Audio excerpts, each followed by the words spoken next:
최근 코스피가 4천선에 다시 돌파하는 가운데 이재명 대통령이 장기 투자 세제 혜택을 점검하라고 지시했습니다. 배당 소득 분리과세 최고 세율을 25%로 낮추는 방안이 유력하게 검토되고 있는 상황에서 추가 대책에 대한 기대감이 커지고 있는데요. 자세한 내용 취재기자 연결합니다. 유호성 기자, 이 대통령이 장기 투자 문화를 정착시킬 추가 인센티브 마련을 주문했다고요. 네, 이재명 대통령은 우리 증시에 장기 투자 세제 혜택이 충분한지 점검하고 장기 투자 문화를 정착시킬 정책을 마련해달라고 지시했습니다. 다만 이 같은 장기 투자 인센티브가 대주주만 혜택을 보는 구조가 돼서는 안 된다고 강조했습니다. 이 대통령은 장기 투자 인센티브 제도가 결국 대주주 혜택이라는 반론이 있다며 그것과는 분리해서 일반 투자자에게 장기 투자자 혜택을 주는 걸로 잘 만들어달라고 당부했습니다. 발언 들어보시죠. 대주주들은 경영권 네. 확보를 위해서 그냥 원래 가지고 있는 거잖아요. 네네. 근데 거기에 해주면 또 뭐 부자 감세 논란이 있을 수 있어서 네. 그거는 일반 투자자들을 좀 장기 투자에 대해서 혜택을 주는 방식으로 네. 좀 세부적으로 잘 만들어 주시고.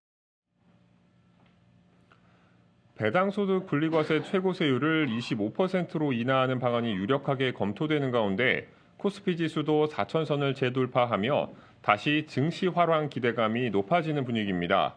이런 가운데 증시 부양책의 다음 수순으로 자사주 소각 의무화에 대한 기대감도 커지는 상황입니다. 정부와 여당은 자사주 소각 의무화를 골자로 한 3차 상법 개정안을 연내 처리한다는 계획입니다. 또 일각에선 부자 감세 논란에 지난 정부에서 좌초됐던 개인 종합 자산관리 계좌, 이른바 ISA 비과세 한도 등 혜택 확대도 다시 추진돼야 한다는 목소리가 나오고 있습니다. 내년 잠재 성장률을 반등시킬 수 있도록 역량을 집중해달라는 당부도 있었죠. 네, 이 대통령은 오늘 국무회의 모두 발언에서 대내외 파고에 맞서 경제 기초 체력을 보다 강화하고 국민 경제의 지속적 발전을 위한 토대를 더욱 튼튼히 구축해야 한다고 밝혔습니다. 이어 내년이 더 중요하다며 경제와 민생 회복의 불씨를 더 키워서 잠재 성장률을 반등시킬 수 있도록 정책적인 역량을 집중해달라고 당부했습니다. 이 물가 안정 노력에도 만전을 기해야 한다면서 독과점 폐해를 바로잡는 것이 중요하다고 강조했습니다.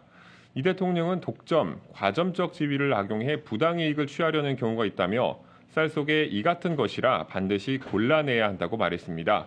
그러면서 공정거래위원회를 향해 부당히 물가를 올리고 서민 부담을 가중시키는 행위를 철저히 과징 권한을 발휘해 통제해야 한다고 당부했습니다.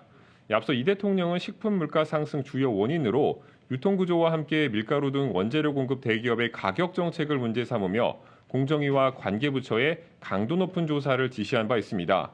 이에 공정위는 주요 밀가루 업체에 대한 현장 조사에 나섰고 현재 담합 여부를 들여다보고 있는 것으로 파악됩니다. 한미 관세 협상 팩트시트와 관련한 언급도 있었다고요. 네, 대통령실 고위 관계자는 이날 기자들과 만나 오늘 내일 중으로 팩트시트 발표 시점에 대해 이야기할 수 있을 것이라고 말했습니다. 다만 결과 발표는 아니라고 엇박았는데요. 장기화 가능성에 대해선 가봐야 알 수 있다며 즉답을 피했습니다.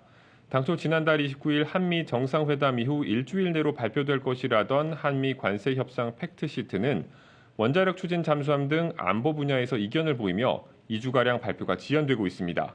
지금까지 대통령실에서 한국경제TV 유호성입니다.